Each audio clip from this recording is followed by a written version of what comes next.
दर्शकों को मेरा नमस्कार। मेरा नाम कुमार गौरव है। आज हम लोग पढ़ेंगे रेशनल नंबर और फ्रैक्शन और साथ ही साथ समझने की कोशिश करेंगे कि इन दोनों के बीच डिफरेंस क्या है। तो चलिए आज का वीडियो हम लोग शुरू करते हैं। तो सबसे पहले हम लोग देखने वाले हैं रेशनल नंबर।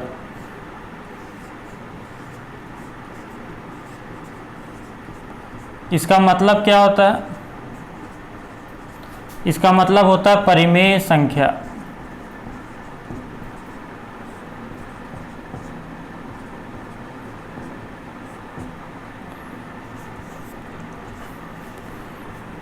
तो परिमेय संख्या, तो हम लोग सबसे पहले हम लोग समझते हैं कि इसका डेफिनेशन क्या है। तो इसको हम लोग दो तरह से डिफाइन करेंगे।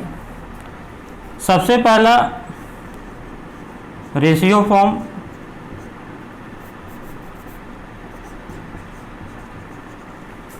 और दूसरा डेसिमल फॉर्म।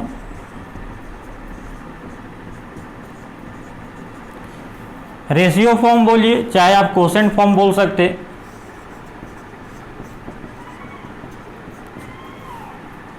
तो हम लोग देखें कि रेशनल नंबर को हम लोग डिफाइन करेंगे दो तरह से। एक है रेशियो फॉर्म या कोसेंट फॉर्म, और दूसरा हम लोग का क्या है, डेसिमल फॉर्म। तो सबसे पहला कोसेंट फॉर्म। तो कोसेंट फॉर्म को सबसे पहले हम लोग क्या करते हैं, डिफाइन करते। तो सबसे पहले कोसेंट फॉर्म को डिफाइन करेंगे। तो किस तरह डिफाइन करेंगे? The numbers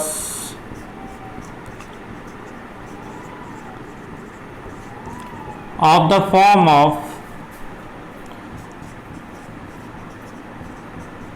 P by Q। तो हम लोग देखें the numbers of the form of P by Q where P and Q belongs to integers. इसको हम लोग क्या पढ़े, belongs to. And Q not equal to 0। तो यहाँ पे हम लोग क्या देखें कि रेशनल नंबर्स का सबसे पहला डेफिनेशन में लोग क्या देखें कि अगर कोई नंबर है और उसको हम लोग P बाई Q के फॉर्म में लिख सकते हैं। और यहाँ पे P और Q क्या है? तो P और Q क्या है, इंटीजर्स है। ये बिलोंग्स टू, इसका मतलब होता है, ये हम लोग सेट, एक क्लास लिए थे हम सेट का, तो उसमें हम लोग ये क्लियर किए थे कि ये क्या है, तो बिलोंग्स टू। तो इसको आप समझने के लिए वो देख सकते हो वो वीडियो। तो हम लोग देखें P और Q यहाँ पे क्या है, तो इंटीजर्स है। तो P और Q इंटीजर्स होना चाहिए। और Q मतलब डिनोमिनेटर जो है, ये हम लोग का न्यूमरेटर है और ये डिनोमिनेटर। तो डिनोमिनेटर जो होना चाहिए वो जीरो नहीं हो सकता। बाकी P और Q कोई भी इंटीजर हो सकता है। P जीरो भी हो सकता है, कोई भी इंटीजर हो सकता है, पर Q कोई भी इंटीजर हो सकता है, पर जीरो नहीं हो सकता है। हम लोग एग्जाम्पल से सबसे पहले इसको समझते हैं। जैसे कि एक एग्जाम्पल लेते हैं हम लोग 4/5। तो यहाँ पे हम लोग क्या देखते हैं कि ये जो 4 लिए हम लोग, ये आपका बिलोंग्स टू इंटीजर्स, और 5 भी क्या है, ये आपका बिलोंग्स टू इंटीजर्स। ये आपका इंटीजर्स हम लोग पहले बात कर चुके हैं कि ये जो इंटीजर्स होता है, इंटीजर्स को हम लोग जेड से भी रिप्रेजेंट करते हैं और आई से भी रिप्रेजेंट करते हैं, कैपिटल आई या कैपिटल जेड। एक्चुअली इंटीजर्स क्या होता है, जो हम लोग पहले पढ़ चुके हैं कि जितना भी आपका होल नंबर है 0, 1, 2, 3 डॉट डॉट डॉट इनफाइनाइट तक, और negative of the natural numbers, इधर आपको negative of the natural numbers लेना है। ये जो आप सेट बन रहा है, ये जो कलेक्शन बन रहा है आपका, इसी का सेट को आप बोल सकते हैं इंटीजर्स। तो इसमें आप कोई भी नंबर ले सकते हो, ऊपर और नीचे, बस नीचे आपको जीरो नहीं लेना है डिनोमिनेटर में। तो ये हम लोग देखें 4 और 5, 4/5 जो हो गया वो आपका क्या हो गया, बाय डेफिनेशन रेशनल नंबर हो गया कि 4 भी आपका इंटीजर है और 5 भी क्या है आपका इंटीजर। हम लोग एक एग्जांपल और लेते हैं। जैसे कि एग्जांपल ये -5/9। तो हम लोग जान रहे हैं -5 भी क्या है, तो -5 भी इधर मिलेगा हम लोग को। तो -5 भी बिलोंग्स टू क्या कर रहा है, जेड इंटीजर। और 9 भी आपका क्या है, बिलोंग्स टू इंटीजर। तो 9 भी आपको इधर मिल जाएगा। तो ये आपका, ये भी रेशनल नंबर हो गया, दोनों रेशनल नंबर हो गया। अब ये कंडीशन के बारे में बात करते हैं हम लोग कि क्यों हम लोग को जीरो नहीं लेना है। तो क्यों जीरो क्यों नहीं लेना है, तो इसको हम लोग समझने के लिए देखते हैं। सपोज करते हैं एक नंबर लिए 10, उसको 10 से डिवाइड किया, कोई भी नंबर ले सकते हैं। फिर उसको हम लोग देख सकते हैं 10 है, उसको हम लोग 5 से डिवाइड करेंगे। फिर 10 है, उसको हम लोग 0 से डिवाइड करेंगे। जब हम लोग 10 को 10 से डिवाइड किए तो ये हम लोग क्या आया 1, जब 10 को डिवाइड किए 5 से तो हम लोग का वैल्यू क्या आया 2, और जब 10 को 0 से डिवाइड करेंगे तो वैल्यू क्या आएगा। हम लोग देख रहे हैं कि नीचे डिनोमिनेटर को ध्यान से देखिए, डिनोमिनेटर जब इंक्रीज कर रहा है तो वैल्यू क्या कर रहा है, बढ़ रहा है। तो वैल्यू यहाँ पे डिनोमिनेटर जैसे जैसे डिक्रीज कर रहा है, जैसे जैसे घटेगा वैसे वैसे वैल्यू बढ़ेगा।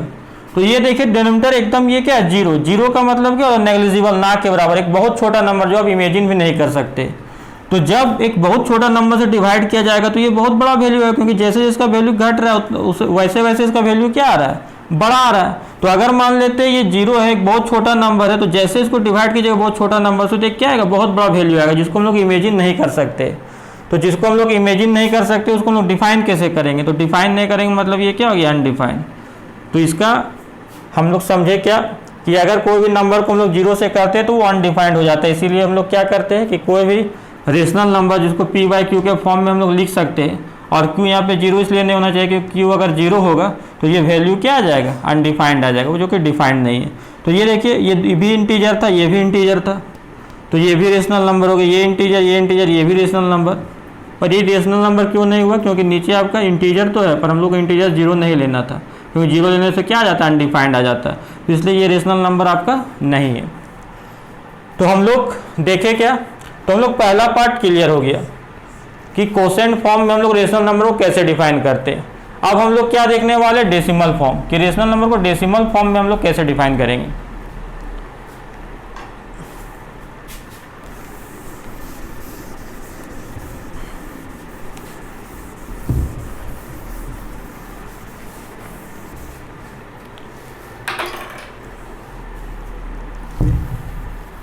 तो डेसिमल फॉर्म में हम लोग डिफाइन करते हैं रेशनल नंबर को। तो इसको डिफाइन करेंगे, a rational number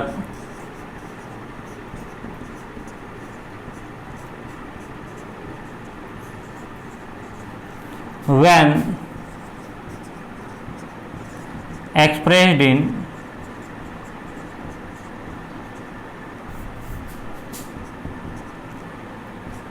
decimal, then either it is a terminating decimal or a non-terminating but repeating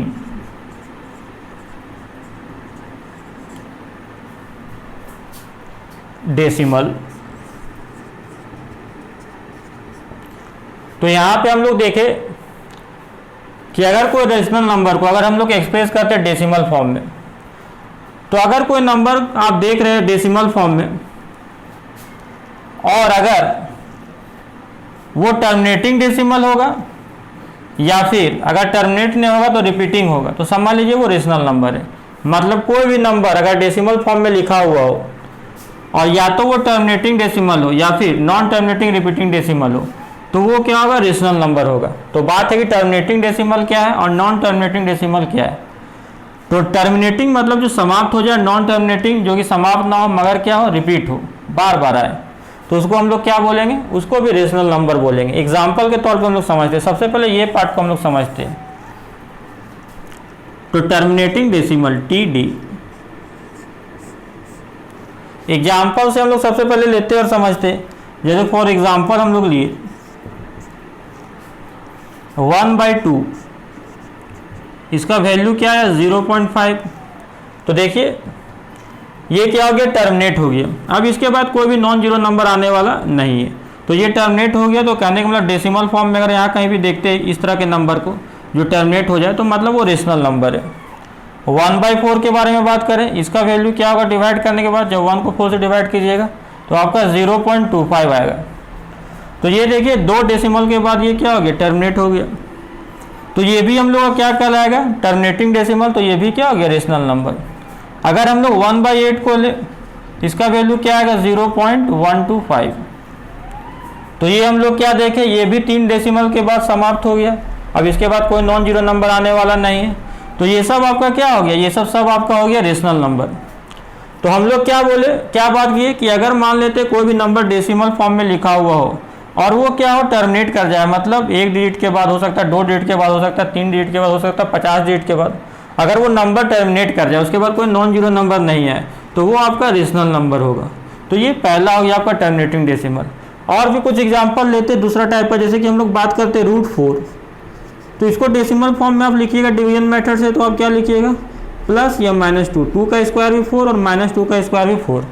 तो चूंकि ये टर्मिनेट कर गया, अब इसके बाद कोई नॉन जीरो नंबर नहीं आने वाला है, तो ये भी आपका क्या हो गया, ये भी आपका रेशनल नंबर हो गया। अगर फिफ्थ रूट ऑफ 32 का अगर फिफ्थ रूट के बारे में बात करें, इसको हम लोग इस तरह लिखते हैं फिफ्थ रूट को, इसका वैल्यू आप अगर निकालें तो हम लोग जानते हैं 32 को क्या लिख सकते हैं 2 का पावर 5, और ये आपका रूट के अंदर जो 5 है वो क्या हो जाता है फ्रैक्शन में हो जाता है 1/5। तो ये पावर जो होता है मल्टीप्लाई होता है कट गया, ये आया आपका वैल्यू 2। तो देखिए इसका वैल्यू भी जब डेसिमल फॉर्म में लिखे तो ये भी टर्मिनेटिंग आ गया, मतलब ये भी क्या हो गया रेशनल नंबर हो गया। तो ये आपका रेशनल नंबर का एग्जाम्पल था, मतलब अगर कोई डेसिमल फॉर्म में नंबर लिखा जाए और वो टर्मिनेट कर जाए उसका वैल्यू, तो समझ लीजिए वो रेशनल नंबर है। अब हम लोग समझेंगे दूसरा पार्ट जो इसका है, a non terminating but repeating decimal, जो कि टर्मिनेट ना करेगा पर रिपीट कर जाए। उसका एग्जाम्पल हम लोग लेते हैं, जैसे कि एक एग्जाम्पल ले हम लोग 1/3। तो जब 1/3 लेते हैं, इसको हम लोग डेसिमल फॉर्म में चेंज करेंगे तो क्या आएगा 3 3 3 3। तो जब 1 को 3 से डिवाइड कीजिएगा तो इस तरह कंटिन्यू आते चला जाएगा। तो देखिए 3 3 3 आ रहा, मतलब टर्मिनेट नहीं कर रहा, ये नंबर जो है वो आते चला जा रहा है, नॉन जीरो नंबर लगातार आते चला जाएगा। मगर ये देखिए रिपीट करना शुरू कर दिए, नंबर 3 जो है बार बार रिपीट हो रहा है। तो ये आपका क्या हो गया, ये आपका ये भी रेशनल नंबर हो गया, टर्मिनेट नहीं किया मगर रिपीट करना शुरू हो गया। तो इसको हम लोग लिखते कैसे, इसको हम लोग लिखेंगे इस तरह से 0.3 पे बार, या इसको रैकरिंग बोलते हैं। तो जो नंबर रिपीट कर रहा है उसको हम लोग बार या रैकरिंग को लगा के उसको डिनोट करेंगे। एक एग्जांपल हम लोग और लेते हैं 1/6। जब आप 1/6 लीजिएगा तो हम लोग देखते हैं इसका वैल्यू जो आएगा आपका डिवाइड कीजिएगा तो 0.1666 इस तरह करके चलते जाएगा। तो आप देख रहे हैं कि एक डेसिमल के बाद क्या हो गया, ये नंबर बार बार रिपीट होने लगा, 666 रिपीट होने लगा।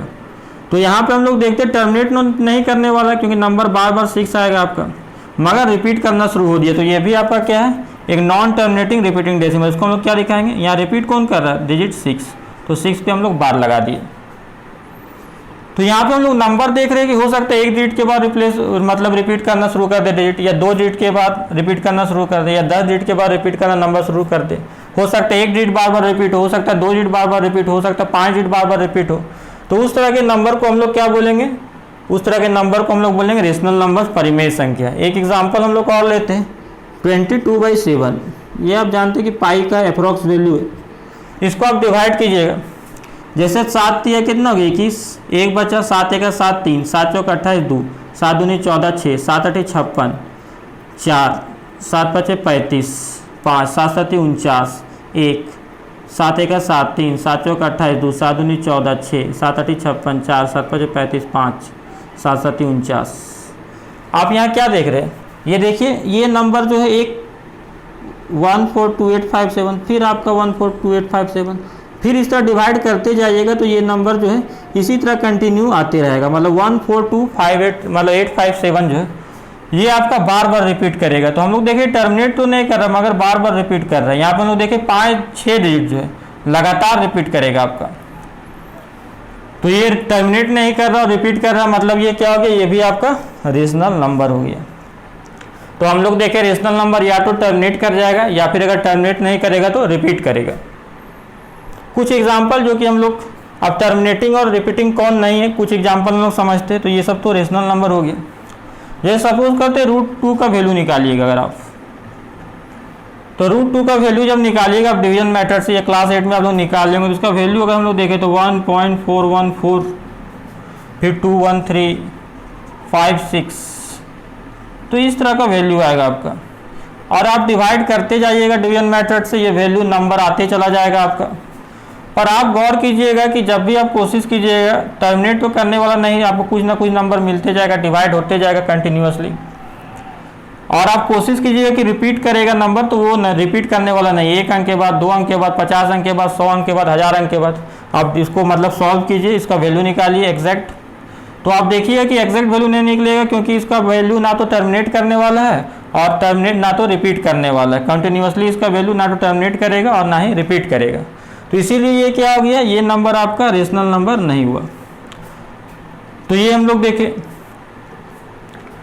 तो अगर मान लेते हैं कि √3, जैसे कि मान लेते हैं जो भी नंबर है इसका डेसिमल फॉर्म में से √3 को डेसिमल फॉर्म में लिखते, तो 1.73205081। इस तरह करके आप इसको अगर आप डेसिमल फॉर्म में चेंज कीजिएगा तो आप पाइएगा कि ना ये खत्म हो रहा है, ये ना डिजिट आपका खत्म होने वाला है। इसका वैल्यू जब आप √3 का वैल्यू निकालिएगा तो ना ये वैल्यू आपका खत्म होने वाला और ना रिपीट होने वाला है, चाहे कितनों भी डेसिमल प्लेस तक आप निकालें। तो ये ना तो टर्मिनेट कर रहा है और ना ही रिपीट कर रहा है। तो ये हम लोग देख रहे हैं, तो ये भी हम लोग का क्या हो गया, रेशनल नंबर नहीं हुआ। तो ये हम लोग समझे रेशनल नंबर का रेशियो फॉर्म क्या होता है और डेसिमल फॉर्म क्या होता है, उसको हम लोग कैसे डिफाइन करते हैं। अब हम लोग बात करेंगे फ्रैक्शन। तो फ्रैक्शन को हम लोग 2 तरह से डिफाइन करेंगे। पहला जो तरीका होगा डिफाइन करने का, उसका बस पर्पस हम लोग का ये रहेगा कि हम लोग डिफरेंस समझ सके कि रेशनल नंबर और आपका फ्रैक्शन के बीच क्या डिफरेंस होता है। तो चलिए सबसे पहले हम लोग फ्रैक्शन को डिफाइन करते, जिससे कि हम लोग डिफरेंस पता चल सके रेशनल नंबर और फ्रैक्शन के बीच।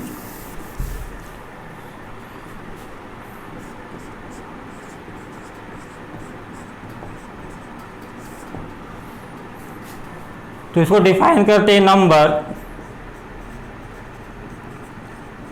Of the form of P/Q where P belongs to whole number मतलब W and Q belongs to N। तो यहाँ पे हम लोग W क्या है, N क्या है, तो इस पर भी वीडियो बना हुआ हम लोग का टाइप्स ऑफ नंबर्स, तो उसको आप देख सकते हैं, तो ज़्यादा समझ में आएगा, सेट वाला वीडियो देखिएगा। तो ये हम लोग देखें, तो ये बिलोंग्स टू हम लोग पढ़ते, जो कि पहले भी हम लोग बात किए इसका। तो हम लोग क्या समझे, फ्रैक्शन अभी हम लोग समझने वाले हैं कि अगर कोई नंबर अगर P/Q के फॉर्म में, जिसका रेशनल नंबर था, P मतलब जो कि डिनोमिनेटर, ये आपका न्यूमरेटर जो होगा, और Q जो आपका डिनोमिनेटर होगा। तो ये जो P होने वाला है, ये क्या होने वाला है, आपका होल नंबर, मतलब इसमें से कोई भी नंबर हो सकता है। होल नंबर हम लोग जानते हैं 0, जितना भी नेचुरल नंबर है, और साथ ही साथ 0 लेते हैं हम लोग। तो मतलब ऊपर वाला जो न्यूमरेटर है, इसमें से कोई भी नंबर हो सकता है। नीचे वाला जो आपका Q है डिनोमिनेटर, वो आपका नेचुरल नंबर होगा, मतलब जो काउंटिंग नंबर्स होता है, तो इसमें से कोई होगा। तो हम लोग क्या देखें, तो अगर इस तरह का नंबर होगा तो हम लोग उसको क्या बोलेंगे, फ्रैक्शन। तो यहाँ पे हम लोग देख रहे हैं अंतर क्या हो गया रेशनल नंबर में। रेशनल नंबर में जो था, यहाँ पे भी इंटीजर था, यहाँ पे भी इंटीजर था, और इंटीजर में क्या होता है, नेगेटिव नेचुरल नंबर्स भी होता है। यहाँ पे भी आपका नेगेटिव नेचुरल नंबर्स नहीं है, यहाँ पे भी नेगेटिव नेचुरल नंबर्स नहीं, मतलब ना तो न्यूमरेटर ना तो डिनोमिनेटर। फ्रैक्शन में जो है दोनों आपका क्या देख रहे हैं, पॉजिटिव देख रहे हैं, दोनों वैल्यू पॉजिटिव। तो फ्रैक्शन में आपका न्यूमरेटर और डिनोमिनेटर दोनों पॉजिटिव होता है, मतलब फ्रैक्शन हमेशा पॉजिटिव होगा। जबकि रेशनल नंबर पॉजिटिव भी हो सकता है और नेगेटिव भी हो सकता है, क्योंकि उसमें न्यूमरेटर और डिनोमिनेटर किसका पार्ट होता है, इंटीजर्स का पार्ट होता है। इंटीजर्स क्या हो सकता है, नेगेटिव हो सकता है। एग्जाम्पल से हम लोग जैसे समझते हैं, ये आपका 4/5, तो ये 4/5, तो ये भी, ये आपका क्या हो गया, ये होल नंबर का मेंबर हो गया, और ये आपका क्या हो गया, नेचुरल नंबर का मेंबर हो गया। तो ये आपका फ्रैक्शन हो गया। तो फ्रैक्शन हमेशा पॉजिटिव होगा। पर अगर आप लिख देते हैं -4/5, तो ये आपका फ्रैक्शन नहीं होगा। क्यों? क्योंकि -4 आपका होल नंबर को बिलोंग्स नहीं कर रहा है। भले ये नेचुरल नंबर को बिलोंग कर रहा है, पर ये होल नंबर को बिलोंग नहीं कर रहा है। हम लोग जान रहे थे ऊपर वाला होल नंबर नेचुरल नंबर पर, तो ये तो है नहीं, मतलब ये आपका फ्रैक्शन नहीं होगा। तो हम लोग क्या देखें, पर ये हम लोग जानते हैं कि ये रेशनल नंबर हो जाएगा, क्योंकि देखिए ऊपर वाला पार्ट इंटीजर और नीचे वाला भी इंटीजर है, और नीचे 0 भी नहीं है। तो हमेशा याद रखिएगा कि जो फ्रैक्शन और रेशनल नंबर के बीच का जो मेन डिफरेंस है, फ्रैक्शन हमेशा पॉजिटिव होगा, जबकि रेशनल नंबर पॉजिटिव और नेगेटिव दोनों हो सकता है। और हम लोग देखते हैं अगर इसके भी रिलेशन के बारे में बात करें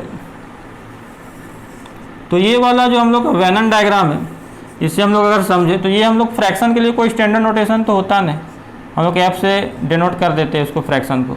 तो ये फ्रैक्शन का सेट है और ये जो है बड़ा सर्कल वो हम लोग क्यू हम लोग स्टैंडर्ड नोटेशन होता है रेशनल नंबर का। तो यहाँ पे हम लोग क्या समझते हैं, all fractions are rational number, जितना भी फ्रैक्शन होगा वो रेशनल नंबर होगा। जबकि ये वाला पार्ट देख रहे हैं, ये वाला पार्ट देख रहे हैं रेशनल नंबर का, पर ये फ्रैक्शन का पार्ट नहीं, मतलब बहुत सारा ऐसा भी होगा रेशनल नंबर जो कि आपका फ्रैक्शन नहीं होगा। तो all fractions are rational number, but all rational numbers are not a fraction. तो जितना भी नेगेटिव आपका फ्रैक्शन होगा, मतलब जितना भी नेगेटिव आपका रेशनल नंबर होगा वो फ्रैक्शन नहीं होगा। जैसे कि यहाँ पे -4/5 लिख दे, -8/-7 लिख दे, तो इस एरिया में आएगा। फ्रैक्शन में सिर्फ पॉजिटिव रेशनल नंबर आएगा। तो ये हम लोग देखे फ्रैक्शन का वो डेफिनेशन जिससे हम लोग डिफरेंस को समझ सके कि रेशनल नंबर फ्रैक्शन में जो मेन डिफरेंस होता है वो क्या होता है। अब हम लोग फ्रैक्शन का जो होता है मेन डेफिनेशन को समझते कि फ्रैक्शन जो है वो बनाया क्यों गया, फ्रैक्शन हम लोग पढ़ते क्यों हैं। तो फ्रैक्शन का सिंपल सा मतलब होता है हिस्सा। हम लोग फ्रैक्शन का यूज किसी भी चीज़ का हिस्सा, किसी भी होल मतलब कोई भी नंबर हो सकता है, किसी भी नंबर का हम लोग क्या करते हैं, पार्ट्स मतलब हिस्सा निकालते हैं। इसको हम लोग समझते हैं। सबसे पहले इसको डिफाइन करेंगे। तो it is defined as the parts of a whole. ये आपका होल नंबर नहीं, होल मतलब यहाँ पे कंप्लीट, कोई भी चीज़ आप ले सकते। तो फ्रैक्शन कहने का मतलब है अंश, हिस्सा। तो फ्रैक्शन को हम लोग कैसे डिफाइन किए कि it is defined as the parts of a whole, मतलब किसी भी संपूर्ण का एक हिस्सा होगा। तो किसी भी चीज़ का हिस्सा निकालने के लिए हम लोग क्या यूज़ करते हैं, फ्रैक्शन का यूज़ करते। तो हम लोग जानते हैं कि जो फ्रैक्शन होता है वो दो पार्ट से बनते हैं, एक न्यूमरेटर और दूसरा डिनोमिनेटर। डिनोमिनेटर जो फ्रैक्शन का होगा वो हम लोग को क्या बताएगा, how many equal parts whole are divided. जो डिनोमिनेटर में जो नंबर रहेगा वो आपको बताएगा कि मतलब होल को कितना इक्वल पार्ट में बांटना है, जबकि न्यूमरेटर क्या बताएगा, how many equal parts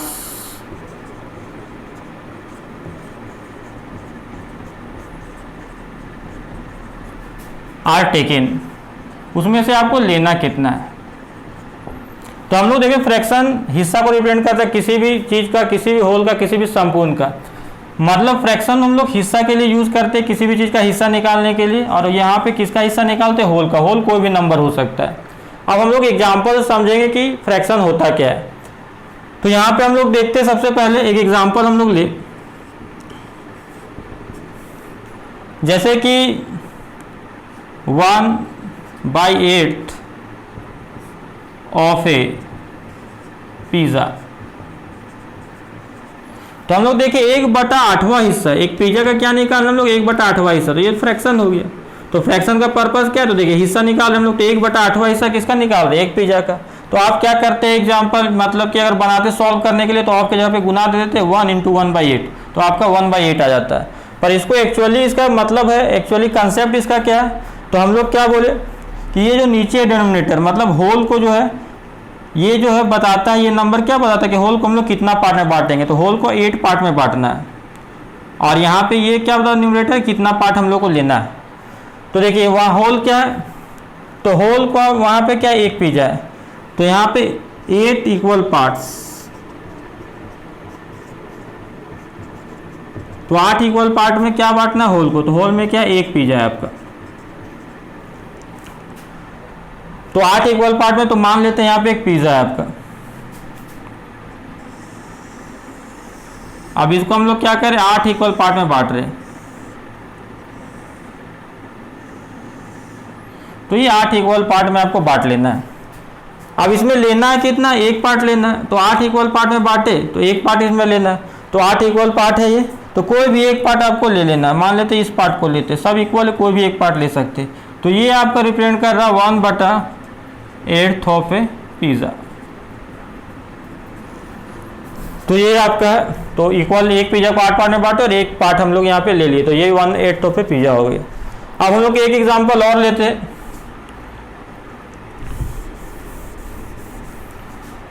4/5 of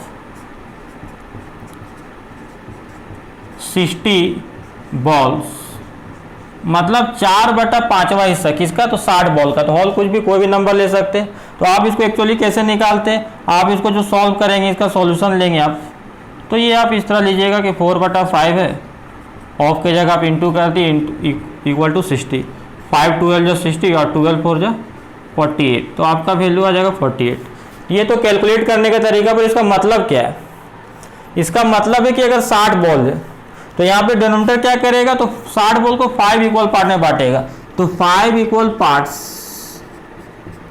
5 equal part जो हो गया आपका, ये इक्वल टू कितना हो गया 60 बॉल्स। तो यहाँ पे हम लोग निकालते हैं कि अगर 5 इक्वल पार्ट 60 बॉल हो गया, हम लोग कितना लेना है, लेना है 4 इक्वल पार्ट। तो यहाँ 5 इक्वल पार्ट में बांटे सबसे पहले होल को, और लेना 4 इक्वल पार्ट है, तो 4 इक्वल पार्ट का वैल्यू निकालना है हम लोग को। तो पहले एक इक्वल पार्ट का वैल्यू निकालते हैं यहाँ से, एक इक्वल पार्ट्स, तो यहाँ हम लोग कितना है, तो 60 को क्या करेंगे 5 से डिवाइड कर देंगे, तो कितना आ जाएगा 12। तो यहाँ पे 5 इक्वल पार्ट इक्वल टू 60, तो एक पार्ट के लिए 5 से दोनों तरफ डिवाइड कर दिए, तो 60/5 कितना है 12। हम लोग को निकालना लेना कितना 4 इक्वल पार्ट्स, तो न्यूमरेटर बताता है कितना लेना है, तो 4 इक्वल पार्ट्स, तो 4 इक्वल पार्ट्स जो हम लोग का होगा ये कितना होगा, तो एक इक्वल पार्ट इक्वल टू 12, तो 4 इक्वल पार्ट इक्वल टू 4 से मल्टीप्लाई कर देंगे, कितना आ जाएगा 48। तो ये 48 आ गया, तो यहाँ भी 48, यहाँ भी 48। ये कैलकुलेट करने का तरीका और ये समझने का तरीका। तो ये हम लोग देखें फ्रैक्शन। तो उम्मीद है आज का वीडियो आप लोग को अच्छा लगा होगा, तो वीडियो पे लाइक करें, कमेंट करें और अपने दोस्तों के बीच शेयर करें। तो चलिए हम लोग फिर मिलते हैं अगले वीडियो में।